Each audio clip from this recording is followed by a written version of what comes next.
Eye sight and vision improve చేసుకోవడానికి కొన్ని exercises చూపిస్తాను. మీరు ప్రాక్టీస్ చేయండి. మీ పిల్లలతో కూడా ప్రాక్టీస్ చేయించండి.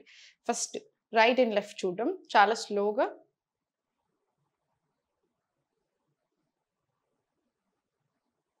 మళ్ళీ slowly centre. Close your eyes tightly. So మనకు అది ఏదైతే వస్తుందో అంతా రిలాక్సింగ్గా కూడా ఉంటుంది ఐస్కి.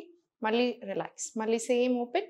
Same right left right left. మళ్ళీ close your eyes tightly. Relax release. మళ్ళీ టైట్ రిలీజ్. ఇప్పుడు ఇది 5 రౌండ్స్ రిపీట్ చేసిన తర్వాత సేమ్ ఇది అప్ అండ్ డౌన్ డయాగ్నల్గా. Up down. మళ్ళీ close your eyes tightly. Relax. మళ్ళీ same left up down. Close your eyes again tightly. Relax. ఇవన్నీ 5 రౌండ్స్ ప్రాక్టీస్ చేయండి. ఎవ్రీడే ప్రాక్టీస్ చేయండి. స్క్రీన్ టైం ఎక్కువ అనిపించినప్పుడు, ఎక్కువ స్క్రీన్స్ చూస్తున్న రోజు కూడా ప్రాక్టీస్ దిస్. మీకు చాలా మంచి రిజల్ట్ ఉంటుంది.